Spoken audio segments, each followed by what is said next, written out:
This year, Boris Johnson said, "Together we should make clear our abhorrence of the regime's tactic of starve or surrender." He was talking about Syria. But when it comes to Yemen, where siege and starvation are in force with British military and diplomatic support, he doesn't talk like this. Instead, profound concern and polite phone calls are the order of the day, not abhorrence, and certainly not determination to end the crises. There are important differences between the crises in the two countries, including the scale of the killing. Yet there are also many similarities that represent uncomfortable truths for Britain's diplomats. In both cases, a government with little domestic legitimacy survives because international law, embodied in the UN Security Council, grants it sovereignty, and because foreign powers provide it with the means to visit massive violence and starvation upon its own population. In both cases, while all parties to the conflict undoubtedly commit war crimes, those carried out by the sovereign state are by far the most extensive and deadly. In both cases, those crimes are perpetrated under the banner of the fight against terrorism, and against foreign intervention, both of which are in reality more limited than the rhetoric suggests.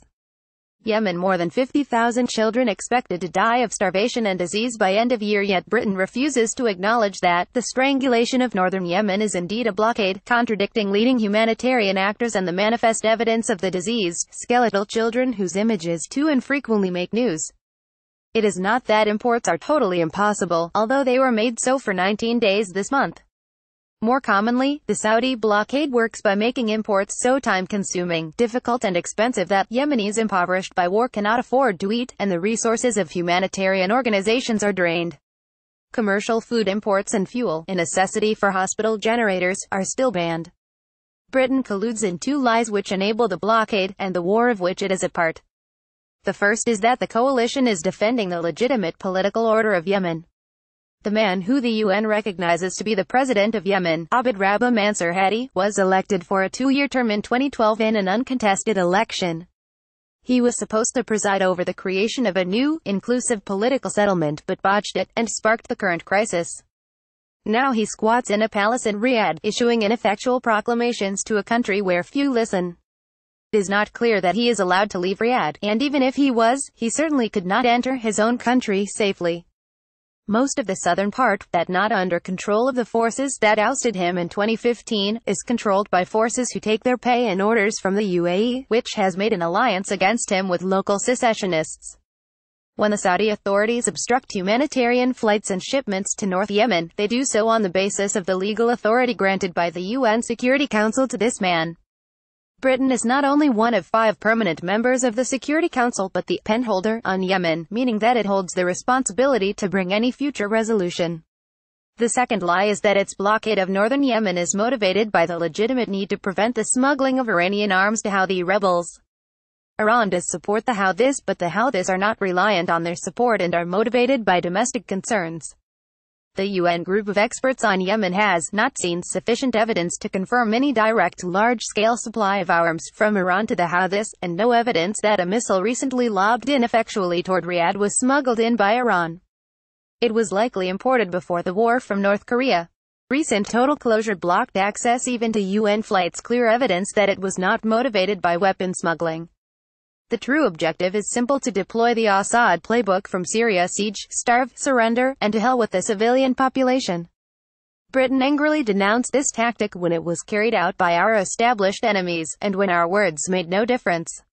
But when our allies are culpable for those same actions, we offer only deep concern. It makes Britain a hypocrite. And what's worse, a hypocrite motivated by greed. 3 days after Saudi Arabia escalated its blockade on Yemen on the 6th of November, the government offered a $2 billion loan guarantee to Saudi's national oil company if it chooses to make its initial public offering on the London Stock Exchange, a boon for brokers there. It would likely be the largest such guarantee in history. The value of UK arms exports to Saudi Arabia grew 500% over the first 2 years of the war to more than £4.6 billion. Former Defense Secretary Michael Fallon told the House of Commons last month that criticism of Saudi Arabia in this parliament is not helpful for further sales. So there is little doubt that commercial considerations impact what the government is willing to say and do when it comes to Yemen.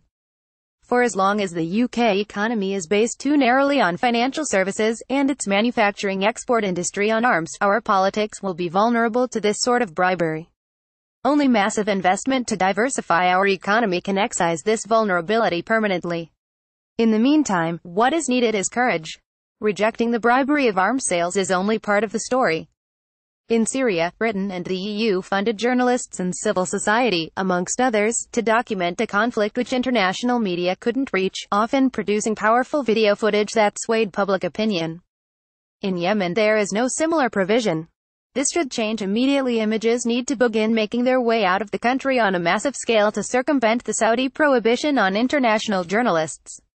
Britain also needs to campaign, both in public and private, for a new Security Council resolution on Yemen.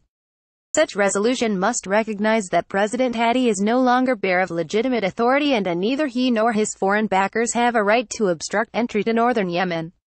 Calling for peace or a political solution isn't enough whilst the international community provides one side with a political advantage, and hence the incentive to keep on fighting, even as front lines remain static. As long as the blockade and bombardment continues under Britain's diplomatic cover, this country remains not merely a self-interested hypocrite, but an accomplice to the slow starvation of a nation. More about Syria, Saudi blockade of Yemen. Yemen reuse content.